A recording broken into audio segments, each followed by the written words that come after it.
আজকে আমরা বাংলার এক খুব পুরনো আর মিষ্টি গল্প শুনব। চলুন এই মজাদার গল্পে ডুব দিই, যেখানে এক বুড়িমা তার বুদ্ধি আর সাহস দিয়ে একটা বড় সমস্যার কি সুন্দর সমাধান করে ফেলেন। আসুন সবাই মিলে একটু আরাম করে বসি আর শুনি এক চালাক বুড়িমায়ের গল্প আর তার খুব প্রিয় এক বাটি ভাতের কথা। এই গল্পটা আমাদের শেখাবে যে খুব সাধারণ জিনিস থেকেও জীবনে কত আনন্দ খুঁজে পাওয়া যায়। তো গল্পের একেবারে শুরুতেই চলুন পরিচয় করে নিই আমাদের প্রধান চরিত্রের সাথে, আর দেখে নিই তার খুব সাধারণ কিন্তু শান্তিতে ভরা জীবনটা। বাংলারই এক ছোট্ট গ্রামে এক খুব দয়ালু বুড়িমা বাস করতেন। সবাই তাকে পান্তা বুড়ি বলেই ডাকত। কেন? কারণ তার সবচেয়ে প্রিয় খাবারই ছিল পান্তা ভাত। আচ্ছা, পান্তা ভাত কি জানেন তো? এটা কিন্তু খুব সাধারণ একটা খাবার।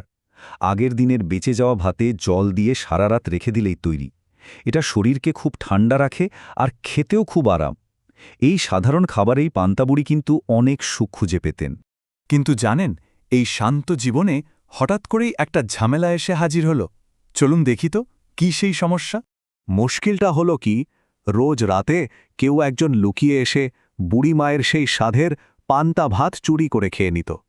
বুড়িমা বেচারা সকালে উঠে দেখতেন তার ভাতের হাঁড়ি একদম খালি।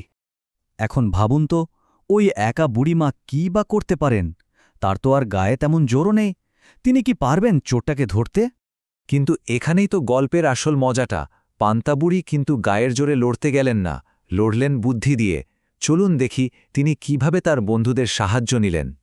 পান্তাবুড়ি কিন্তু দুঃখে একদম ভেঙে পড়লেন না। ভয় না পেয়ে বরং ঠান্ডা মাথায় একটা দারুণ বুদ্ধি বের করলেন। তিনি ঠিক করলেন তার কিছু বিশেষ বন্ধুর কাছে গিয়ে সাহায্য চাইবেন। আর তার বন্ধুরা, ওরা কিন্তু কোনো সাধারণ বন্ধু ছিল না। তিনি একে একে গেলেন একটা ধারালো খুর, একটা পিচ্ছিল ডিম, একটা কাঁটাওয়ালা শিং মাছ আর একটা উঁচু নিচু বেলের কাছে। আর মজার ব্যাপার হল, সবাই তাকে সাহায্য করতে রাজি হয়ে গেল। ব্যাপারটা অনেকটা একটা দলের মতো, তাই না? যেখানে সবার কিন্তু একটা করে বিশেষ কাজ ঠিক করা আছে। আর পান্তাবুড়ি ছিলেন সেই দলের নেতা, যিনি সবাইকে বুঝিয়ে দিয়েছিলেন চোরকে জব্দ করার জন্য ঠিক কাকে কি করতে হবে। আর এখন আসছে গল্পের সবচেয়ে উত্তেজনাপূর্ণ অংশটা। চলুন দেখি পান্তাবুড়ির পাতাফাঁদে চোরটা কিভাবে পড়ল। তো কি হলো সেদিন রাতে যখন চোরটা আবার পান্তা ভাত চুরি করতে এলো? সে কি একটুও আন্দাজ করতে পেরেছিল যে তার জন্য কি সাংঘাতিক ব্যাপার অপেক্ষা করছে?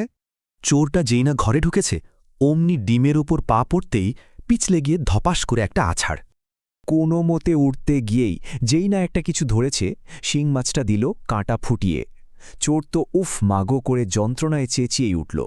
আর তারপর সেই অবস্থাতেই পালাবার জন্য দৌড় দিতে গিয়েই হোঁচট খেল ওই উঁচু নিচু বেলের ওপর, আর বুং করে আরেকটা আছাড়।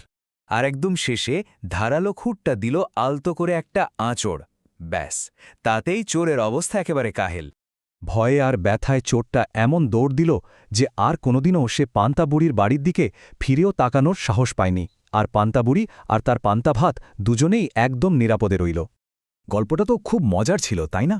কিন্তু এই গল্পের শেষে কিছু দারুণ শেখার জিনিসও আছে। চলুন সেগুলি একবার দেখে নিই। এই গল্পের সবচেয়ে বড় শিক্ষা হলো এটাই: লোভী হাতের চেয়ে একটা বুদ্ধিদীপ্ত ভাবনা অনেক বেশি শক্তিশালী। পান্তাবুড়ি আমাদের এটাই খুব সুন্দর করে বুঝিয়ে দিয়েছেন। দেখুন, এখান থেকে আমরা আরও কি শিখতে পারি। প্রথমত, শক্তি বা আকারের চেয়ে বুদ্ধি অনেক বড়। দ্বিতীয়ত, সবাই মিলে একসাথে কাজ করলে বড় সমস্যারও সমাধান করা যায়।